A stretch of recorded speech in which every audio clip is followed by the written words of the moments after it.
señor Andrés Hurtado estuvo el lunes 3, ¿verdad? 3 de septiembre en este programa y él confesó sus delitos, él confesó tráfico de influencias, él confesó lavado de activos. Ajá, él sería entonces el famoso Chamo. Cada día aparecen más personajes en esta trama cada vez más sórdida y es una lástima porque en algunos casos se trata de personas que pensábamos eran gente... Hola amigos y bienvenidos al canal. Tercera parte en este mega escándalo. Nuevas caras relacionadas a la política. La pizarra de la corrupción. Con este árbol de tráfico de influencias y de lavado de dinero que cada día crece más y cada día tiene más cabecitas, más caritas que descubrir. Por Andrés Hurtado, el día de la farsa siniestra de los niños con cáncer. Vamos a ver esa foto a toda pantalla, por favor. Esta es una foto que ha llegado a nuestro novísimo teléfono de denuncias. Ustedes están contribuyendo con nuestra investigación y es importante porque ahí se ve obviamente la camaradería, la cercanía que existía entre Andrés Hurtado Chibolín y Alejandro Sánchez, el dueño de la Casa de Zarratea, el Palacio de Gobierno Paralelo. ¿Qué hay en esa misma avenida en la acera de enfrente? ¿Alguien sabe? ¿Alguien se acuerda? ¿Alguien pulula por estos barrios? Está el muy conocido sauna, baño turco, ¿no? Spa, llamado SMIC. Y decían las malas lenguas que el SMIC era propiedad de Andrés Hurtado. Si no lo era, por lo menos era su oficina paralela porque a él le gustaba atender en bata. Bueno, ese es la amistad, el grado de amistad que tenía, nada menos que con el dueño de la Casa de Zarratea, no es poca cosa. Hombre de confianza del corrupto y del golpista Pedro Castillo. Vamos a recordar ahora cuál era el nexo con el otro de los chotanos, con José Fernández Latorre, jefe de la DINI. En aquella oportunidad, Papa le agradeció al señor José Fernández Latorre por su gestión, no porque sin la gestión del jefe de la DINI no hubiera sido posible la mega estafa de los niños con cáncer. El señor Engue Fernández, que era del servicio de inteligencia en ese entonces. El jefe de inteligencia, José Luis Fernández Latorre. José Luis Fernández Latorre. Era el comisario de Chota y que Pedro Castillo lo ascendió a jefe de la Dirección de Inteligencia Nacional. Lo conozco desde que era comisario de Chota, desde esa época. Lo conozco a él. ¿Tú viajabas a Chota constantemente? ¿Cómo lo conoces? No, lo conozco desde esa época, a él, desde que era policía. Y ascendió. Y mi sueño más grande del mundo, que hayan hospitales en todo el Perú. Este cretino, mira, ya van 40 días y no cumple. Esta basura no cumple. Dios lo va a castigar. Toda la semana se lo decía. Hasta que me dijo Fernández la verdad. Hasta a mí ya ni me habla. Pero en la ceremonia, que fue el origen de nuestra abierta enemistad, de la donación falsa con el cheque de utilería para los niños con cáncer, él le dedica unos elogios, unas odas al jefe de inteligencia que realmente daban vergüenza ajena. Y al señor presidente Castillo, y no dudó con el ministro de Salud un minuto a decir: voy a dar 1.180 millones de dólares para todos ustedes. Para todos ustedes, 1.180 millones de dólares. ¿Acaso sea esa la suma que ha logrado amasar Andrés Hurtado? De repente esa es la cifra que le salió de la cabeza, porque 1.180 algún significado debe tener. Alguna cifra cabalística debe ser, porque los 1.180 millones no existían, no habían sido girados, no habían sido autorizados y nunca llegaron a los niños con cáncer. El codinome era Chivito. Había un chivito al que se le pagaba 50.000 soles, ¿verdad? 50.000 soles mensuales a un misterioso agente que se hacía llamar Chivito. Henry Shimabukuro, que conoce las entrañas del monstruo y que ha salido desde lo más profundo de las exclusas del gobierno de Pedro Castillo, nos cuenta que la DINI efectivamente le pagaba una mensualidad a Andrés Hurtado Chibolín. Escuchemos. Le pregunté al señor José Luis Fernández, me dijo que lo estaban apoyando para limpiar un poco su imagen, que lo estaban invitando a su canal de televisión y que le habían asignado un presupuesto al señor Andrés Hurtado de unos 3-4 meses aproximadamente, sí. ¿Sabemos el monto aproximado? Yo creo que también podría ir por ese rango entre 50.000 soles mensuales. El señor Andrés Hurtado le había presentado a muchas personas muy poderosas en el tema del Poder Judicial y de la Fiscalía. ¿Por qué concepto le pagaría el Estado, a través de la Dirección de Inteligencia Nacional, a un individuo como Andrés Hurtado? ¿A cambio de qué? ¿A cuento de qué? Por ejemplo, en redes sociales, ya ustedes habrán visto que en Twitter apareció hoy el rostro de quien fuera nuestro informante. Ahora sabemos que ese es su rostro y ese es su nombre. Habíamos, por equivocación o por falta de oído, le habíamos puesto el apelativo de Chamo, pero no tiene nada de Chamo, es cubano. Y a jugar por su aspecto y por el relojito que se maneja, ¿pueden ver el reloj? Parece que Andrés Hurtado engríe, patriótica. Roger Ceballos, que ha sido invitado frecuente en este programa, fue entrevistado sobre qué significa para el ejército, para los excombatientes del CENEPA, de la lucha contra el terrorismo, del narcotráfico, del BRAEM, qué significa para ellos que esta condecoración tan alta haya recaído en un personaje como Chibolín. Cuando se otorga la condecoración a Chibolín, yo expresé una palabra, una frase propia, que hoy la repito, y dije, tamare, ¿cómo es posible que la institución regale semejante condecoración a este niño?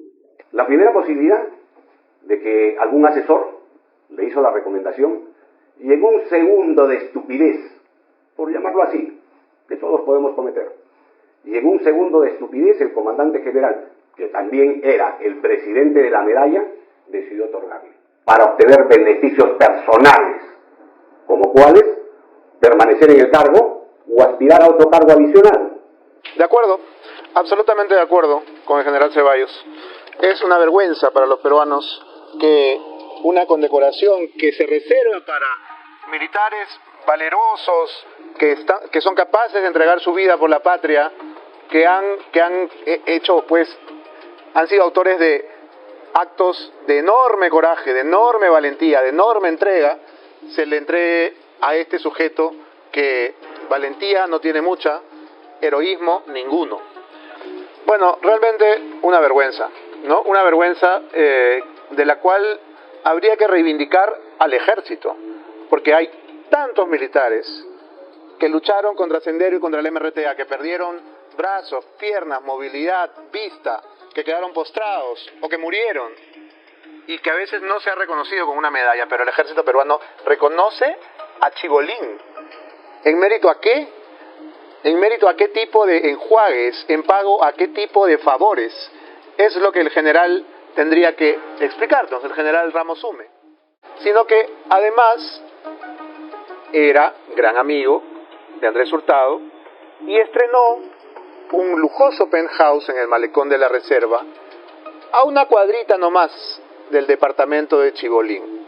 Eran vecinitos, los dos gustan de la vista al mar, y en el reportaje van a saber cuál es la historia de este personaje, quién es en realidad Sandro Espinosa. Y Chibolín busca a este señor justamente conocido por esas relaciones con un personaje que ha formado parte de la red de corrupción más grande del siglo pasado, ya nos deja mucho que pensar. Es un ex capitán de la policía e irónicamente un supuesto extorsionador y cobrador de cupos, además de un hombre en cuyo récord fiscal figuran investigaciones como usurpación y estafa.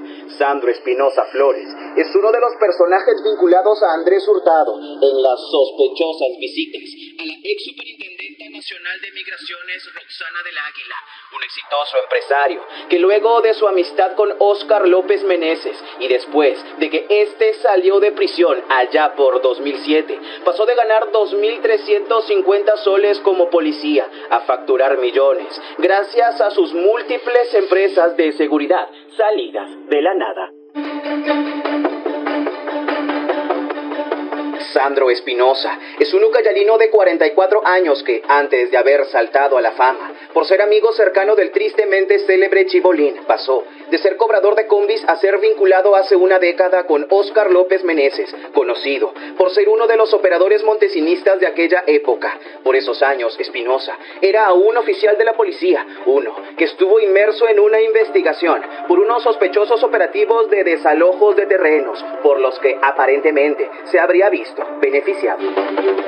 En junio de 2004, Espinosa deja la policía para constituir Maximus Protectum Asesores SAC, empresa que 3 años más tarde se volvería Police Security SAC, compañía que contrata policías en sus días de Franco para convertirlos en efectivos de seguridad. A su nombre también figuran empresas como Non-Risk, formada en 2010, y Sweetland en 2011, esta última para actividades y proyectos inmobiliarios. Lo extraño es que el despegue económico de Maximus Protectum inicia cuando Óscar López Meneses sale de la cárcel en 2007. Aquí, la Junta de Accionistas aprueba un aumento de capital social de 5.000 soles a 100.000, luego a 200.000, alcanzando en menos de un año utilidades de 400.000 soles y en 3 años más de 1 millón. Cabe resaltar que a pesar de que él es el accionista mayoritario, no figura como representante legal en ninguna de sus... Gracias a este velozmente cambio de estilo de vida, Espinosa Flores pasó de vivir en Contamana a radicar en un penthouse en una de las zonas más exclusivas de Miraflores, donde, según testigos, se habría reunido por horas con el hoy investigado por lavado de activos.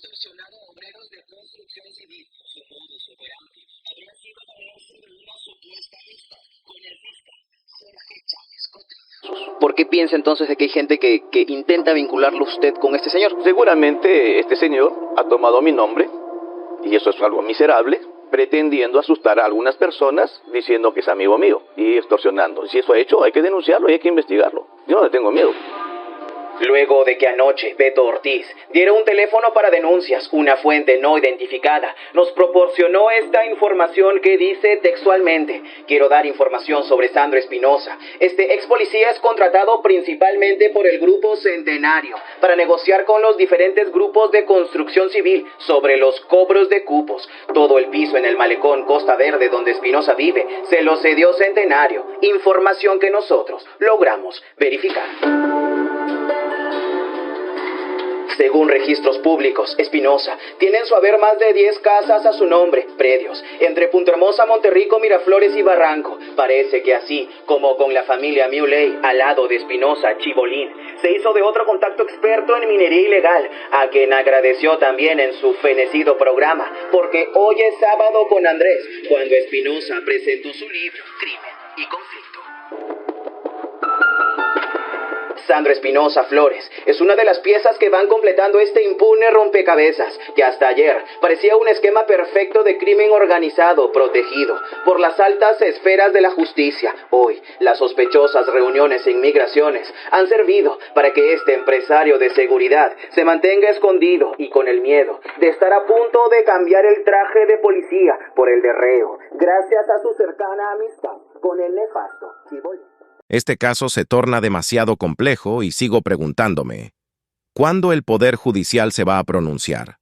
¿Por qué no hay todavía una prisión preventiva? ¿Qué clase de justicia es esa? Y si les parece poco, les dejo esto sobre las empresas de Andrés Hurtado, porque son varias. Aprovecho para decirles que si les gusta el contenido del canal, me dejes un like, te suscribas y lo compartas para que este video pueda llegar a más personas. Gracias y continuamos.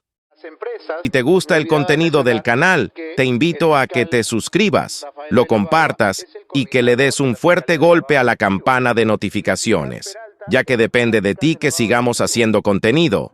Gracias y hasta la próxima.